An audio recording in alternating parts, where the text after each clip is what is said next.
Terima kasih Prof. Selanjutnya kami melangkah ke penanya. Ini Pak Jamal ya dari UIN Jambi. Monggo Pak. Ya.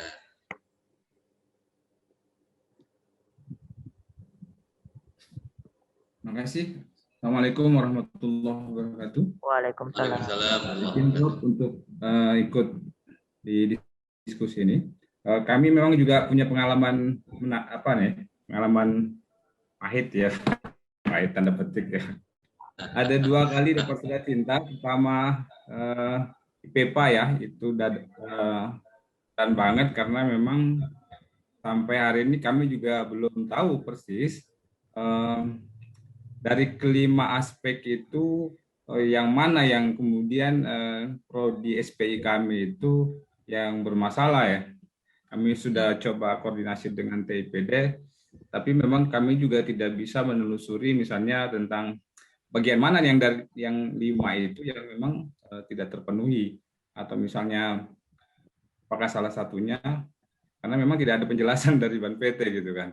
Nah mungkin kalau ada yang bisa memberikan informasi kira-kira bagaimana kita bisa mentrace dari 5 aspek itu bagian mana yang kena, apakah mungkin proporsi ya dosen tidak tetapnya lebih dari 40% atau yang lain dan sebagainya. Itu yang pertama. Yang kedua adalah kami juga baru dapat surat cinta lagi. Ini yang banyak ditanyain teman-teman, jadi mungkin pengalaman Jambi ini bisa jadi juga ya pelajaran bersama bahwa ketika sudah berada di depan pintu, misalnya menunggu penetapan hasil, itu seolah-olah kayaknya akan keluar nih SK-nya nih. Ternyata kemungkinan yang lain masih bisa terjadi.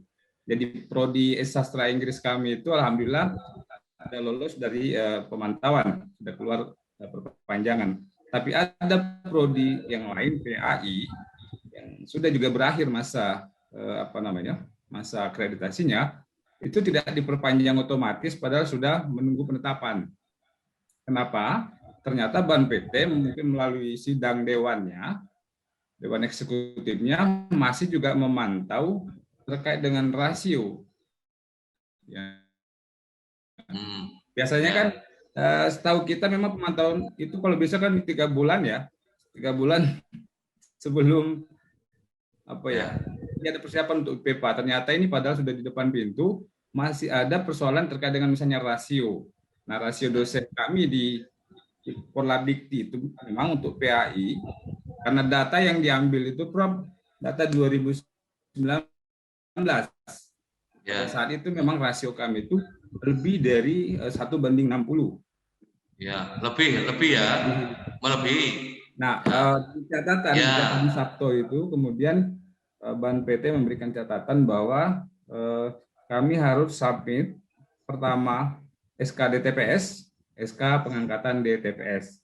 Kemudian dilampirkan dengan ijazah terakhir dan pengesahan tugas akhir. Gitu loh.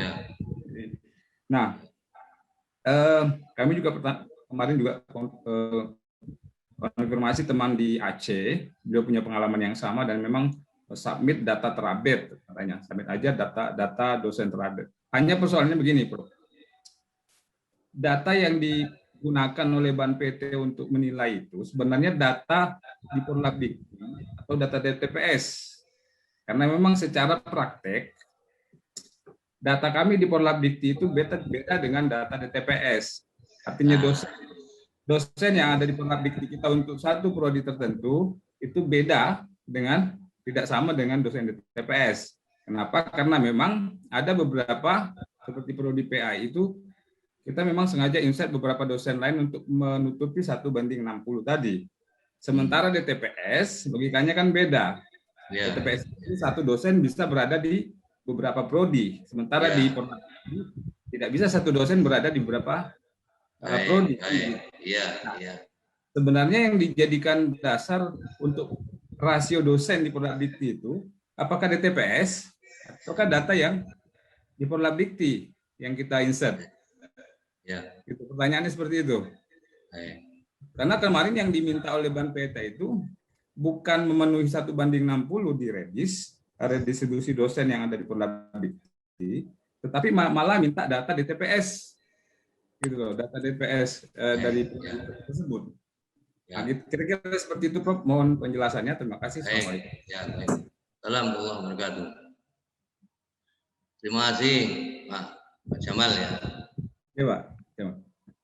Yang pertama, ya memang benar Pak, kita tidak tahu karena yang memantau bukan kita.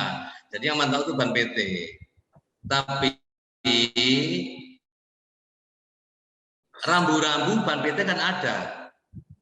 Coba saya share lagi nih ya.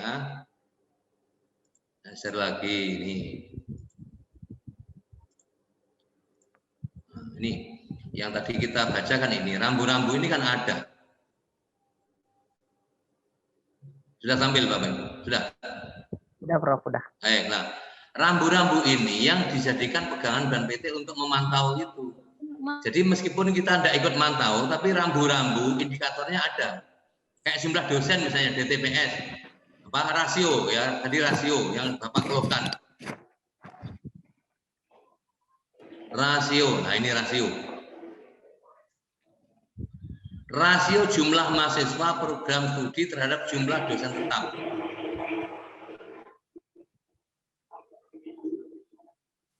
Oke Pak ya.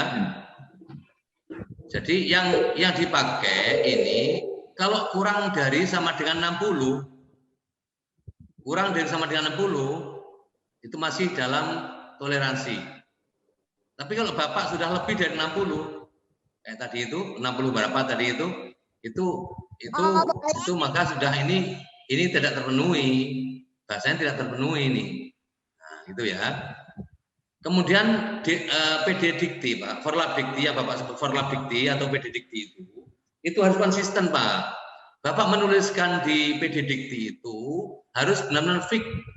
Kalau di PD Dikti seseorang masuk menjadi DTPS di prodi A, ya, prodi A, maka dia tidak bisa masuk di prodi yang lain, tapi DT bisa, gitu loh ya.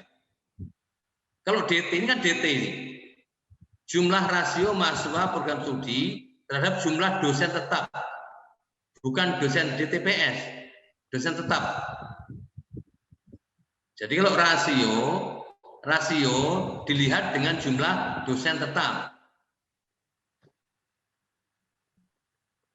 Mohon maaf Bapak Ibu ya, tolong ini bukan DTPS loh ya, dosen tetap. Seorang dosen tetap bisa masuk di berbagai prodi. Dosen misalnya dosen filsafat ilmu, ya filsafat ilmu, dia ngajar di prodi A filsafat ilmu, ngajar di prodi B filsafat ilmu, boleh enggak? Lebih dari 2 prodi? Oh, boleh. Karena dia mau mengajar sebagai DT.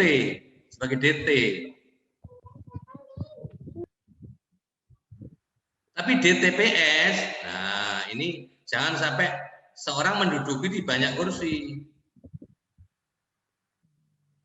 Ini saya kira tadi mengapa itu Ban PT masih ragu dan perlu ke tahap 2 karena mungkin masih rancu. Penempatan seseorang menjadi DT dan DTPS-nya masih rancu mungkin itu. Dugaan saya begitu. Maka Ban PT perlu berkirim surat cinta ke perguruan tinggi Bapak itu. Ya, Prof. Tapi yang gitu, Pak. Ini dugaan saya loh ya. Yang jadi agak tanda tanya itu kenapa data yang diminta itu data DTPS. Padahal kan kalau di Forlabdikti bukannya itu data dosen tetap gitu. Jadi boleh DTPS juga boleh dosen yang bukan DTPS gitu. Karena ada juga gini Pak, karena ada juga nanti data mengenai DTPS. Itu masalahnya, tidak hanya untuk DT saja. Ya. Baik, Bro. Jadi juga diminta DTPS, juga diminta DT. Itu masalahnya. Nah, jadi itu ya monggo dipenuhi saja karena mereka lagi butuh itu, ya. Dan kita butuh status ya dipenuhi aja.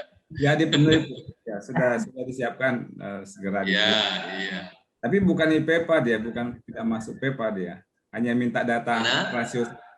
Dia tidak minta mengisi PEPA itu, tapi hanya minta data dosen saja, Prof. Iya, lah nanti kan akhirnya akan melihat, akan tampak tuh Pak rasio ya. Akan tampak tuh otomatis berapa jumlah dosen tetapnya, berapa jumlah mahasiswanya, kan akan kelihatan rasionya. Terima kasih, Prof. Terima kasih. Terima kasih sama-sama. Masih sama-sama. Kita lanjut ke pertanyaan ini dari Pak Miftahul Mir. Mohon bertanya, Prof. Kami dari STIT PGRI Pasuruan Prodi PAI. PAI. Kami akan merger ke kampus Uniwara.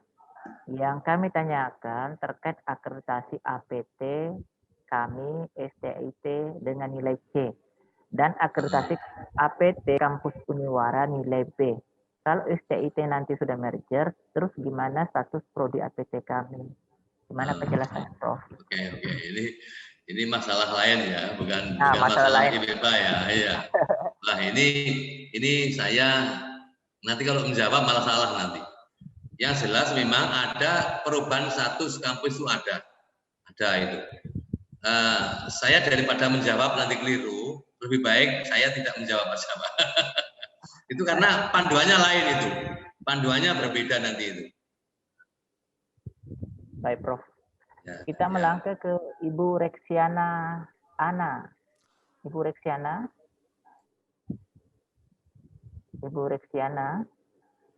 Oh ya, kita pindah ke Pak Husaini. Ada Pak Husaini? Halo. Oh ya, oke, sudah. Silakan Ibu.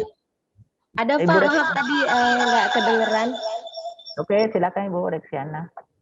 Iya, kita saat ini sedang pemantauan tahap 2, dapat surat cinta juga dari Bank PT. Nah, tapi untuk pengisian tabel ada beberapa item kita masih kebingungan juga. Di antaranya terkait tabel kohort atau TS kelulusan. Nah, ini kita masih kebingungan terkait TS itu sendiri yang tadi di awal dijelaskan oleh Bapak. Misalnya yang di akhir itu yang TS6 itu sampai 1 atau TS sampai TS, apakah bisa dikosongkan atau harus diisi semua ya Pak? Nah itu juga, terkait juga di tabel 8C yang sedang kita isi ini, ada tindak lanjut dari hasil survei, misalnya hasil survei kepuasan mahasiswa. Nah, di situ ada tindak lanjut dari program studi. Nah, kata-kata ataupun apa tindak lanjut yang harus kita buat di sana itu kita masih kebingungan juga. Misalnya harus jelas misalnya sesuai dengan apakah IKU ataupun IKT, kita masih bingung juga. Nah, mohon arahannya, ini yang sangat penting yang perlu kita tahu terkait tabel-tabel pengisian di IPPA ini, Pak. Terima kasih, Pak. Baik, Ibu Reksiana. Silakan. Monggo, Prof. Ini terkait dengan data kohort ini sama data survei kepuasan. Ya. Baik, Bapak Ibu sekalian. Data kohort ini ya, oke, saya tampilkan dulu ya. Oke, Prof.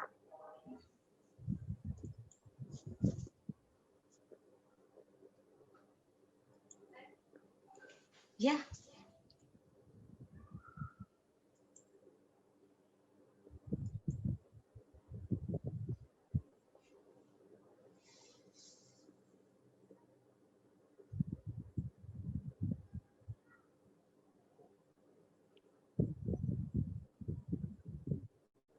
Nah, misalnya ini Bu ya, sudah muncul Bu ya. Ya, sudah Prof. Nah, coba ini. Jadi kohort itu sebenarnya ingin mengecek adakah mahasiswa yang 6 tahun yang lalu mendaftar sekarang masih ada, masih tinggal di kampus. Kalau ada berapa jumlahnya? Kalau sudah habis ya 0, kalau sudah habis. Misalnya TS-6. Ya, coba Bapak Ibu sekali kita cermati. Tahun masuk TS-6.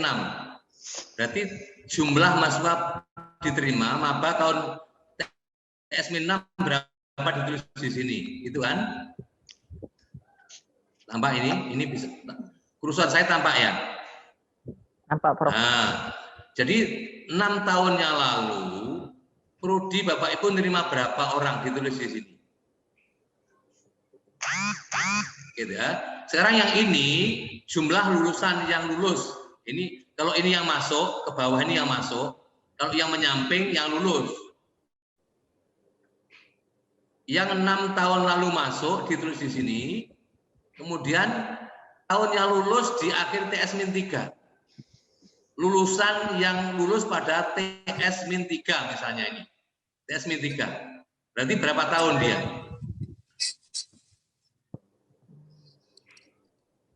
Pak, 4 tahun ya, kan? Kalau dia sudah lulus semua, ya kosong Bu, kosong. Tulis angka kosong. Itu ya. TS-3 kosong, otomatis berikutnya ya kosong. Wong TS-3 aja sudah lulus semua, apalagi TS-2 ya sudah tidak ada ini, kosong. Nah, kosong. Apalagi TS, akhir tahun TS ya tidak ada. Wong 6 tahun yang lalu. Betul ya? Nah, kalau yang masuk 6 tahun yang lalu sampai TS-3 masih ada 5 mahasiswa misalnya. Karena yang lain sudah pada lulus, 100 itu sudah lulus semua, dan yang tersisa masih ada, ditulis di sini.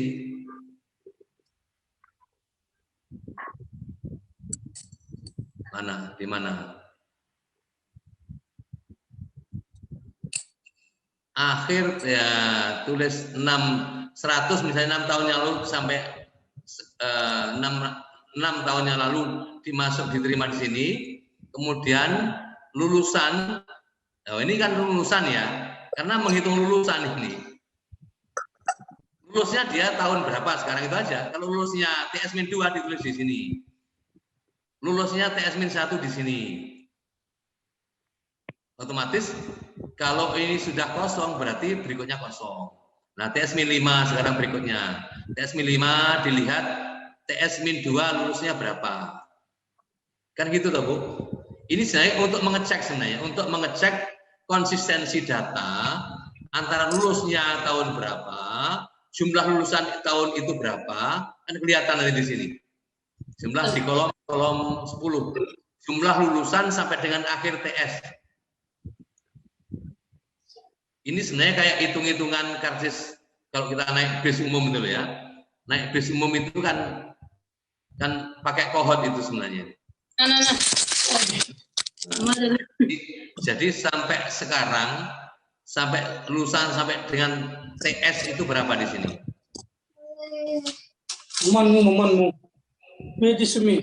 Jadi pertanyaannya tadi, kalau memang sudah tidak ada, ya tulis 0. Sama dengan Ibu tadi. Itu Bu ya. Kemudian yang kedua tadi masalah apa? Survei kepuasan, Prof. Kepuasan, baik. Survei. Nah, survei kepuasan ada di sini. Kinerja lulusan. Ini memang mulai sekarang, itu saran kita ya, mulai sekarang perguruan tinggi harus punya aplikasi tracer study.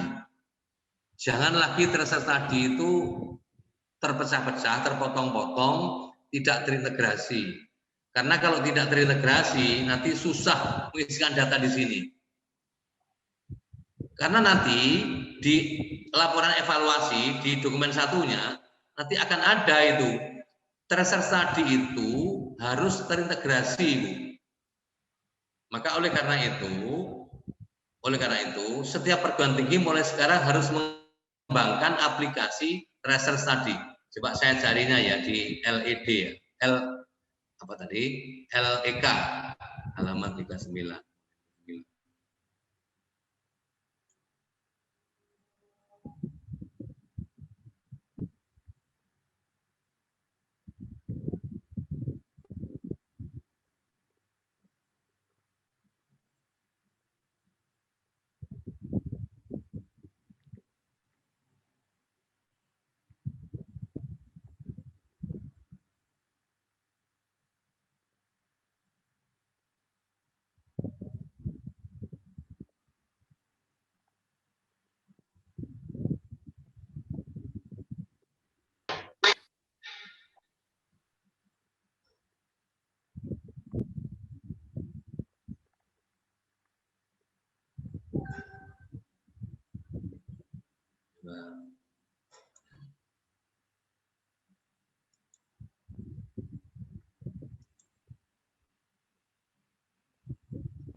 Maaf, saya masih nyari dokumen dulu.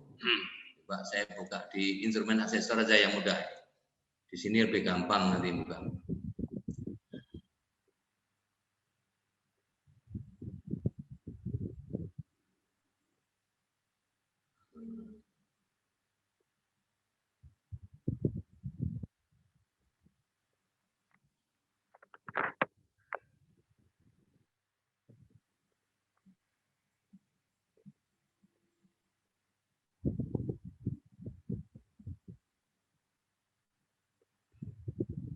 Nah ini, Bapak Ibu tampak ini, tampak ya? Nampak, Prof. Baik. Nah, di instrumen yang dipegang asesor itu begini, ada narasi begini. Item 50 ya, butir 50. Pelaksanaan tracer study yang mencakup 5 aspek sebagai berikut. 1. Pelaksanaan tracer study terkoordinasi di tingkat PT. Ya. Indikatornya itu. Kedua, kegiatan tracer study dilakukan secara reguler setiap tahun dan terdokumentasi. Tidak boleh sepotong-sepotong ini. 3. Isi kuesioner mencakup seluruh pertanyaan inti tracer study dikti. Kita harus melihat di standar dikti apa isi dari isinya kuesioner, tidak bisa sembarangan ini. Di sana ada di standar dikti itu komponen standar lulusan mahasiswa lulusan mesti ada itu. 4. Ditargetkan pada seluruh populasi lulusan TSM 4 sampai dengan TSM 2. Hasilnya disosialisasikan dan digunakan untuk pengembangan kurikulum pembelajaran. Nah, artinya apa? Dari sini maka semua perguruan tinggi memang sekarang itu mengembangkan aplikasi tracer study di tingkat perguruan tinggi. Maka pangkalan data, pusat pangkalan data atau Pusti PD atau apa namanya di perguruan tinggi Bapak Ibu harus mempelopori bagaimana membentuk aplikasi tracing ini. Yang nilainya 4, tracer tadi itu mencakup 5 aspek semuanya. Nilai 3, tracer tadi hanya mencakup 4 aspek. Nilai 2 mencakup 3 aspek.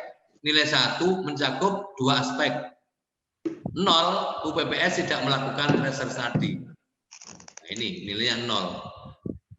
Kan bahaya kalau seperti ini. Maka yang penting memang saya sarankan kepada Ibu tadi untuk tracing itu sebelum kita masuk ke item substansinya ya, tapi pola umumnya tracing harus dilakukan secara terintegrasi pada perguruan tinggi.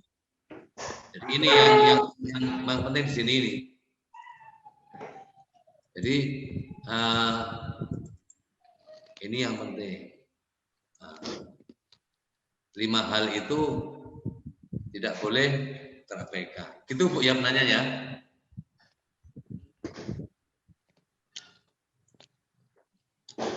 Prof. Ya. Saya nanya itu di tabel 5C, di tabel yang kepuasan atau hasil kepuasan mahasiswa itu kan ada di tabel sampingnya itu hasil tindak lanjutnya itu apa yang dilakukan oleh program studi.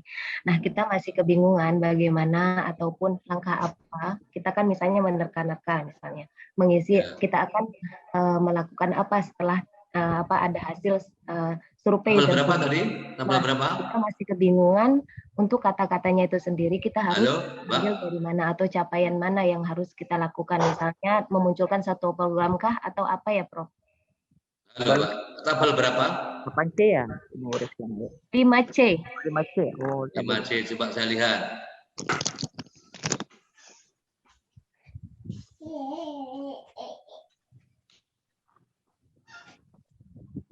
Itu yang untuk pemantauan tahap 2 loh ya? Ya, benar. Ya ini ya. Nah, jadi ini Ibu menyediakan lewat Google Form atau yang di aplikasi, tentu pakai aplikasi tentu itu. Nah, responden itu tinggal menyentang aja, memilih aja. Jadi Ibu jangan meminta responden untuk menuliskan narasi. Tapi opsi pilihan sudah ada di situ.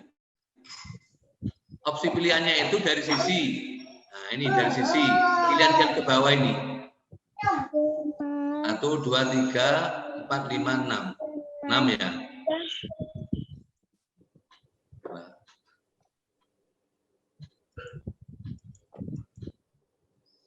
1, 2, 3. 1, 2,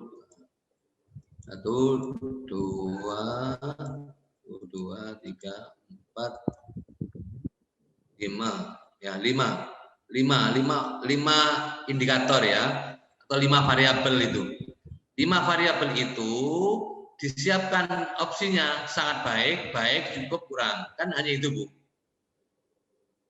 Pilihan opsinya itu kan bukan narasi yang harus mereka buat. Tapi mereka dengan objektif, dengan tes objektif ini. Questionnaire objektif. Reliability. Apa itu? Nah, ini perlu diberi penjelasan di opsi di Google Form-nya misalnya, perlu diberi dalam kurung keandalan, reliability, daya tanggap, responsiveness, kapasitas, assurance, empati, dan tangible.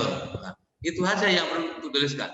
Asumsinya responden sudah paham dengan istilah-istilah yang kita berikan itu. Kan gitu, Bu. Jadi kan tidak perlu nulis narasi. Saya tadi yang belum paham itu narasi apa yang ditulis itu maksudnya. Bukan Prof di tabel LPKTS di tabel IPPA itu kan yang pemantauan tahap 2 itu kan di tabel ini kita sudah ada hasil, tapi di tabel sebelahnya, di tabel ini juga, tapi di sampingnya itu ada rencana tindak lanjut. Nah, itu yang kita masih bingung untuk itu tindak lanjutnya maksudnya. Baik. Rencana tindak lanjut ya. Nah, gini saja. Kita lihat sekarang dari 5 penilaian, 5 opsi penilaian ini atau 5 variabel penilaian ini yang masih rendah mana? Kalau tingkat misalnya responsiveness mereka masih rendah, kurang tanggap. Berarti tindak lanjutnya adalah penguatan mata kuliah soft skill. Nah, mahasiswa kita berarti soft skill-nya masih rendah, tidak tanggap pada lingkungan. Berarti penguatan mata kuliah soft skill, misalnya gitu, Bu. Oke. Jadi tindak lanjut itu sesuai dengan hasil tanggapan responden terhadap lulusan kita. Ibaratnya kita melempar bola gitu ya, melempar bola untuk dinilai masyarakat. Nah, setelah bola kita lempar, masyarakat memberikan respon. Kelemahannya pada hal etika, Pak. Masalahnya anak-anak kita itu, anak lulusan Bapak itu dalam hal etika kurang bagus. Masa cara berpakaian mereka masih rendah. Ke kantor mereka sandalan misalnya, atau tidak masukkan baju, mereka sering pakai kaos padahal ini kantor resmi ya, misalnya gitu ya. Itu kan etika. Berarti perlu ditingkatkan pada soft skill-nya. Gitu loh, Bu. Baik. Tidak lanjut itu sesuai. Oke. Baik, Pak moderator ya, saya kembalikan, rupanya sudah lama kita ini, ya. Baik, Prof. Kami harus akhiri ya kegiatan hari ini. Sebelum ditutup, kami mau menyampaikan ucapan terima kasih kepada Pak Prof. Ali Mudofir yang sudah meluangkan waktu yang tidak sedikit ya untuk kegiatan hari ini, dan terima kasih juga kepada Bapak Ibu LPM yang hadir pada kesempatan kali ini. Terima kasih Kang Helmi sudah menyiapkan forum yang luar biasa, bermanfaat bagi kita semua ini, terutama ini berkaitan dengan IPPA ini memang lagi hot ini di lagi hot isu. Seksi ya. Lebih seksi, Prof.